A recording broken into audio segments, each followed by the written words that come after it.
It'll be good. ஏன் வந்து நம்மளுக்கு டீச்சர்ஸ் சொல்லி தர்றதோ இல்லைன்னா யாராவது வந்து ஏதாவது ஒரு எக்ஸ்பிளைன் பண்ணுறதோ ஏன் நம்மளுக்கு வந்து புரியல?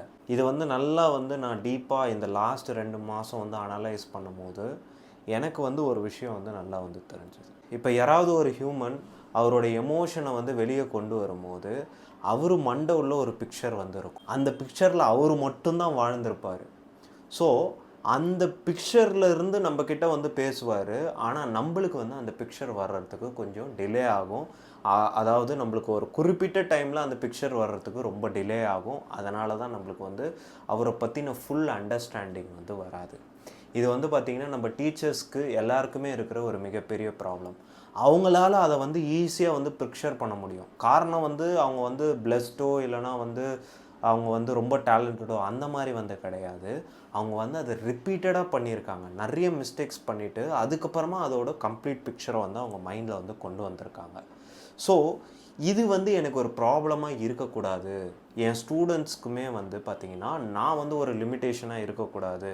பிகாஸ் அது என் மேலே வந்து தப்பு தான். நம்ம மொழி மேலே இருக்கிற ஒரு தப்பு. அது வந்து நம்ம புதுசாக வந்து கொண்டு வரணும். அதாவது லேட்டஸ்ட் டெக்னாலஜி வச்சு இதால் ஏதாவது ஹெல்ப் பண்ண முடியுமான்றது வந்து பார்க்கும்போது yes, I can create picture. நான் என் மண்டையில் இருக்கிறத அப்படியே வந்து ஒரு சிமுலேஷன் மாதிரியான டைப்பில் மாற்றிட்டேன்னா எப்படி இருக்கும்? So that's why I am introducing the Padippucast dot com. So இந்த படிப்புகாஸ்ட்.comல வந்து பார்த்திங்கன்னா நம்மளுக்கு நான் என்ன என் மைண்டில் இந்த கான்செப்ட் இப்படி தான் இமேஜின் பண்ணுறனோ after solving lots and lots of problem அதை வந்து நான் இங்கே கோட் பண்ணி வச்சுருக்கேன். ஸோ ஃபார் எக்ஸாம்பிள் இப்போ யாராவது 12th ஸ்டாண்டர்ட் படிக்கிறீங்கன்னா உங்களுக்கு வந்து தெரிஞ்சிருக்கும். எலக்ட்ரிக் சார்ஜஸ்ன்னு ஒரு கான்செப்ட் வந்திருக்கு. அதில் சூப்பர் பொசிஷன் பிரின்சிபல்னு ஒரு கான்செப்ட் வந்திருக்கு. ஸோ சூப்பர் பொசிஷன் பிரின்சிபல்னால் என்னன்றதை நான் உங்களுக்கு போர்டில் வரைஞ்சோ இல்லை தமிழ்லையோ இங்கிலீஷ்லேயோ போட்டு உங்களை வறுத்தெடுக்க விரும்பலை. அதனால் நீங்கள் வந்து இது கூட இன்ட்ராக்ட் பண்ணுங்கள். அந்த கான்செப்ட் என்னன்றதை வந்து நீங்கள் வந்து கற்றுக்கோங்க. ஸோ அதுக்கு தான் வந்து இந்த மாதிரியான வெப்சைட்லாம் வந்து நான் க்ரியேட் பண்ணி வச்சுருக்கேன். ஸோ இதோட டுட்டோரியல்ஸ்லாம் நான் ஒன்று ஒன்றா போடுறேன். இப்போதைக்கு நான் டெஸ்ட் ரன் மாதிரி கொஞ்சம் சிமுலேஷன்ஸ் வந்து கொடுத்துருக்கேன். இதை பற்றி நான் உங்களுக்கு இன்னுமே வந்து சொல்கிறதுக்கு அடுத்தடுத்த வீடியோ வந்து நான் போடுறேன். ஓகே.